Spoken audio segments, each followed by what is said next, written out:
I'd like to thank the folks who invited us to let us come here. I'm here with two other colleagues from the University of Arizona who will be speaking along. I work on the Hopi Reservation, and for those of you not sure where it's at, it's surrounded up there by that big green blob called the Navajo Nation. There's a couple parts of Hopi, and it shows a little bit of the information on it. The main reservation is about 1.6 million acres. Then the smaller part there is about 61,000 acres. There's some tribal ranches. I have another slide that'll show you that. And this is land they've purchased over the last 15, 20 years from some settlement fees I got. And these are south of the reservation near the town of Winslow along Interstate 40. This is the Hopi Tusqua. This is a traditional Hopi use area in northern Arizona.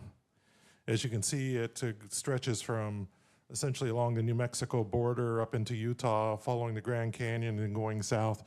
You got to understand, use wasn't just extraction. It could be going to find medicinal plants. It could go to religious shrines, pilgrimage trails. There are a lot of uses people made. Trading.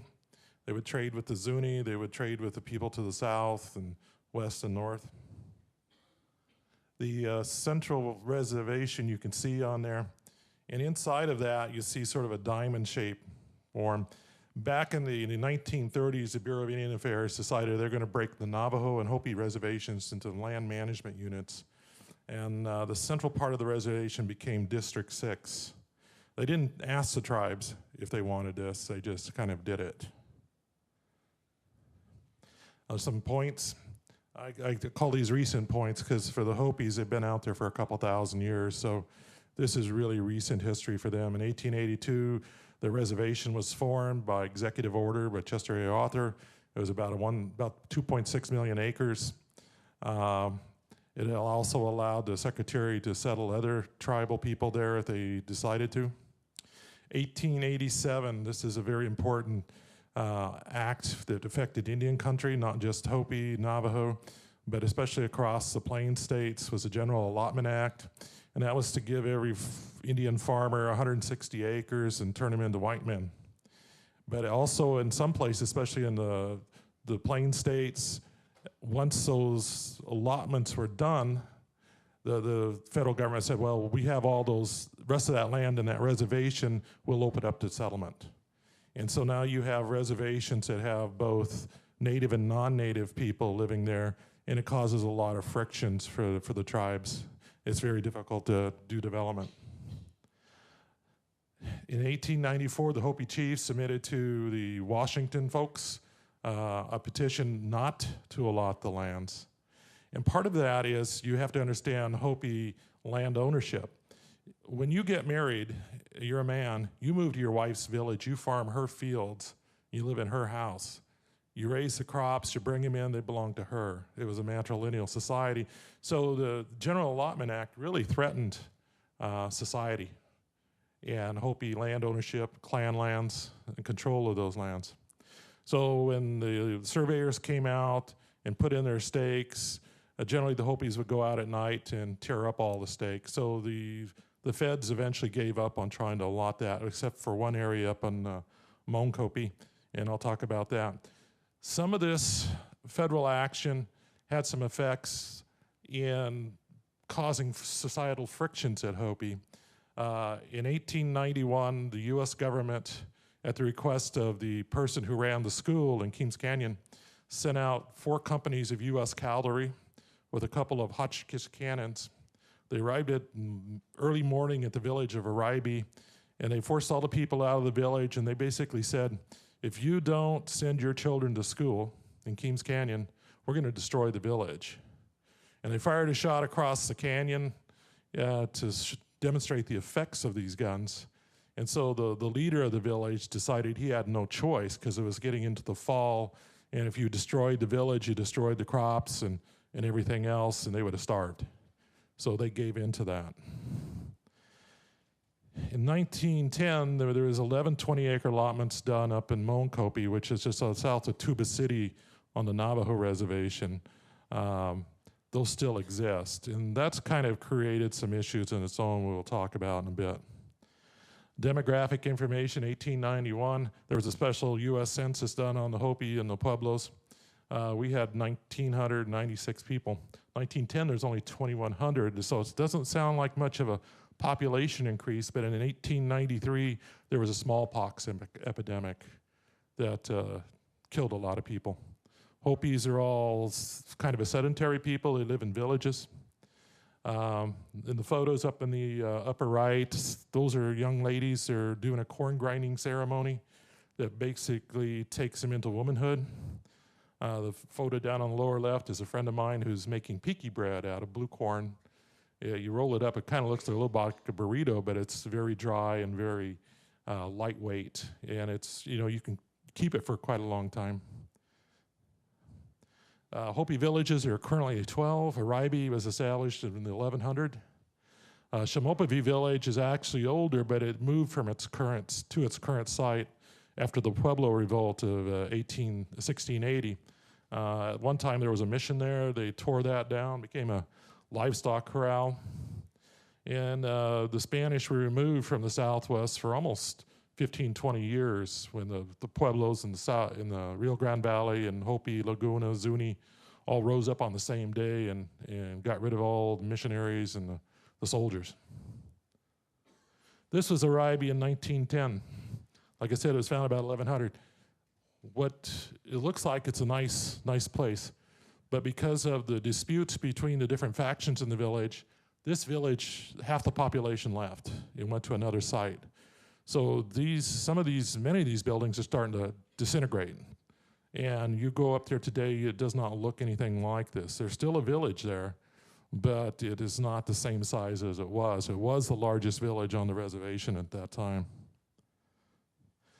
Just to give you some illustration, some of the other places, this is also Second Mesa, Sapalavi village. It was constructed after 1680.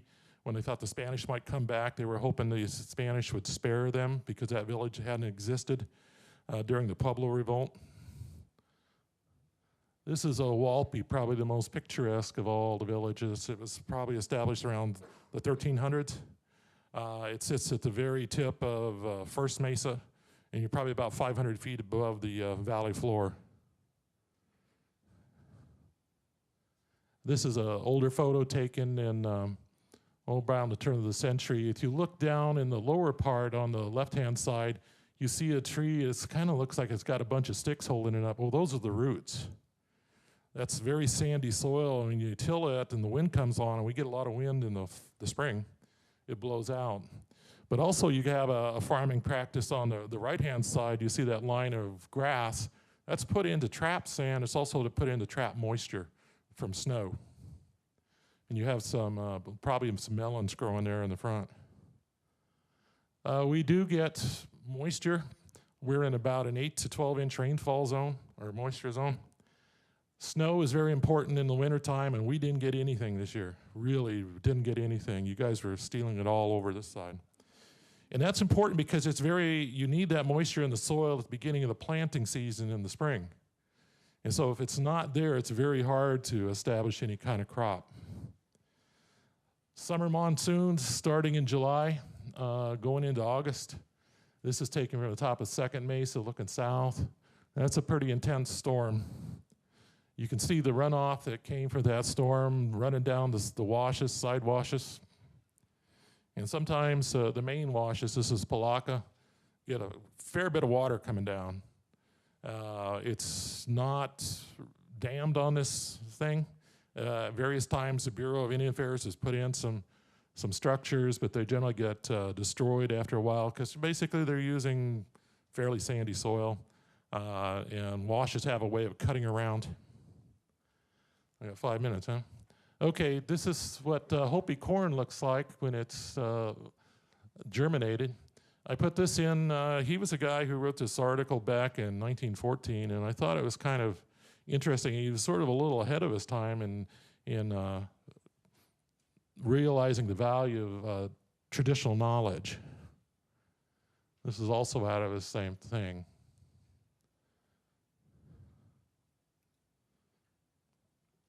Okay, traditional agriculture, like I said, we have 8 to 12 inches. We dry farm, it depends on rainfall. We have what we call auction type fields where the water runs down and spreads out on alluvial fans. And trinchera farmings, which are basically like check dams where the soil builds up behind it and they farm in that. We got irrigated farms at Mokopi Village and terrace spring gardens at various mesas around the area. Technology used is still a lot of hand. Most people will clear with a tractor but plant by hand. And that's with a digging stick. One of the things we looked back at 2003 is who helps you. And almost a third don't have anybody to help them. So you're seeing some social changes going on. People are working 8 to 5. What do you do to assure a good crop? 56% of them said they pray. So it's still a very spiritual, cultural practice for the Hopi. Do you sell? Some on reservation, not a lot, but they don't really sell at all. There's just not the quantity there. It's not a commercial agricultural endeavor. This map was from the 1930s and Soil Conservation Service.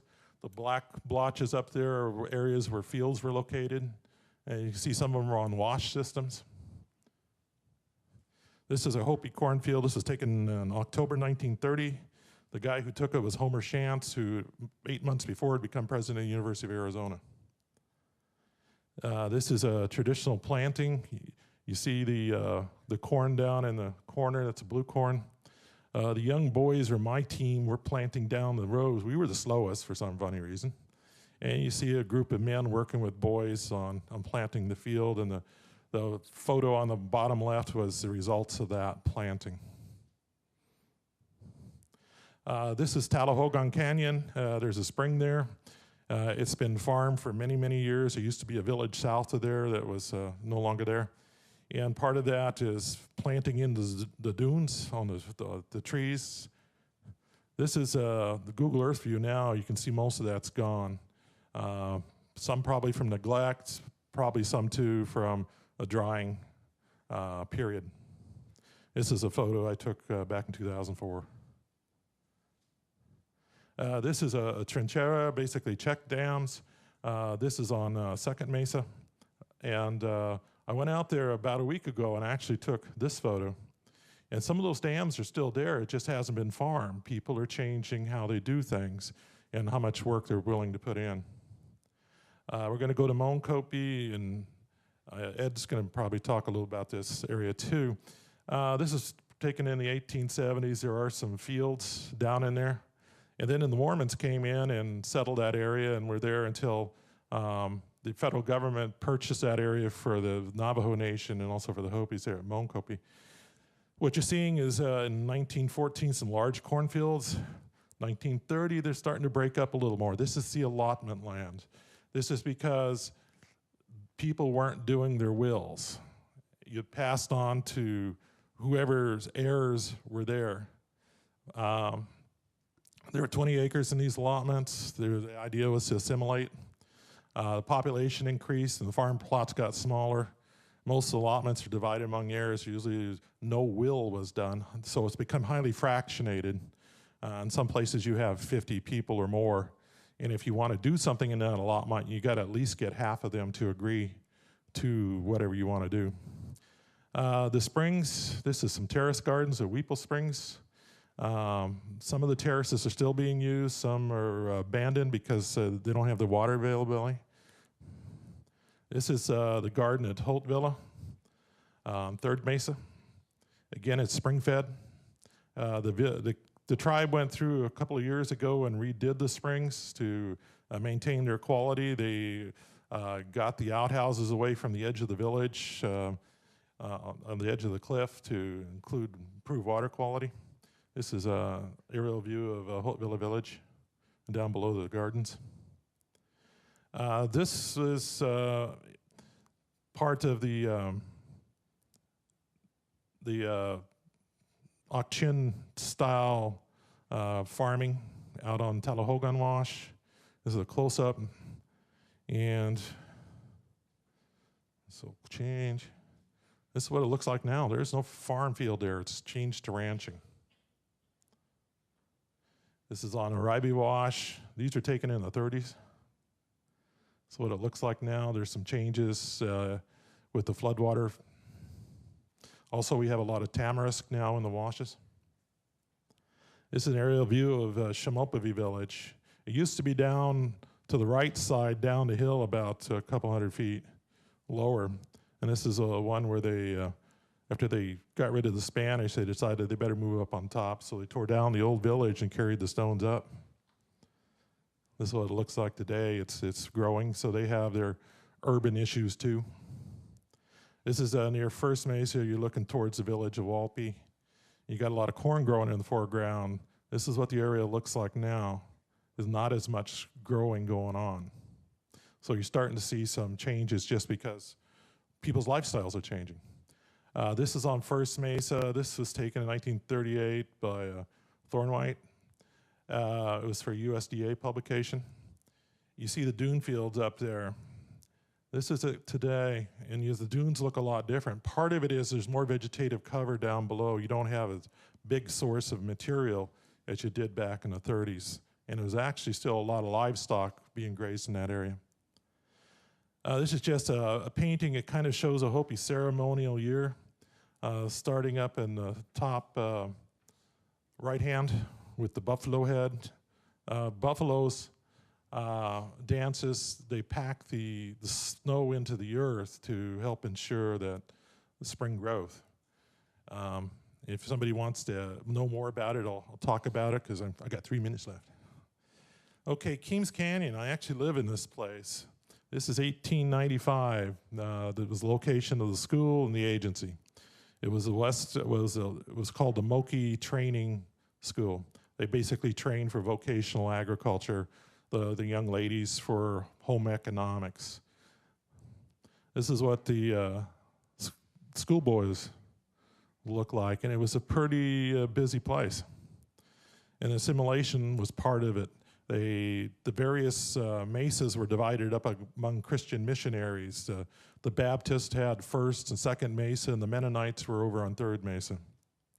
Again, the idea was to integrate them into mainstream society. This was the school. On the upper left, you see fields out there. Those are bean fields. Behind those tree lines along the street is a big cornfield. That's what it looks like today. And so what happened, about the beginning of the 1900s, there was a lot of wash cutting going on in the Southwest. And this is the same site today. It's cut down probably about 30 feet to change the water table. There's a lot of seeps along this canyon, but they're all on the south side of it. So today it's just a roadway. It used to be the main roadway if you were going from Keams Canyon to Ganado. This is the way you took. So USDA programs, we do have district conservationists. We've done EQIP programs or tried to. The problem is a lot of people don't want to take the monetary risk and put up whatever it is they need to for their projects. We got tribal trust land, that's federal land. So you're not the owner of the land. So you can't mortgage your place to get credit. And some of the projects they've tried to push have been just monumentally just too large. And also we've had issues with not getting the language in the contracts explained very well. It's legalese, and it's difficult to do. So there's been some complaints for that. In 2007, the National Ag Statistics Service did a first survey of Indian country agriculture, and it basically increased the number of Indian farmers by 88%. In Arizona now, the majority of producers are Native American, and the 5,000-pound gorilla in that is the Navajo Nation. They had more than 11,000 producers, the majority who were women. And one of the things I just want to end with is there's different ways of knowing things. And I think federal government policy has discounted tribal knowledge for a long time. Communities know their environment, they know their cultural and social environment. Cornelia Floor from Iowa State is somebody I've worked with for a long time. She's now emeritus from there. And she'd put this paper together with a colleague from University of Nebraska. And part of it says Native peoples must be informed, persuaded, and educated into wanting the lifestyle of mainstream Americans. By using this perspective, a Dene, who is Navajo, is another name for Navajo, chooses to tend sheep and live traditionally will always be counted as an impoverished person. If that's the way they choose to live, they're not impoverished. They can be just as happy as somebody who wants to live a modern lifestyle. And I think one thing, just in finishing, is USDA needs to spend a little bit more time listening to their clients. There's some changes being proposed for EQIP, and I can tell you there's really been very little, if any, input from the tribes across the country. And I'm talking to the Hopi representative who was recently on a conference call on this. She was not very happy with what she was hearing. So we still have those issues. We're still getting programs sent to us out on the reservation that are kind of inappropriate. So with that, I'll leave that and I'll pass the mic on to the next folks. Thank you.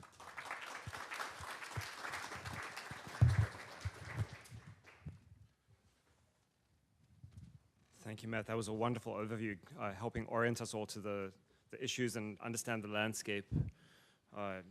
So thank you very much for that.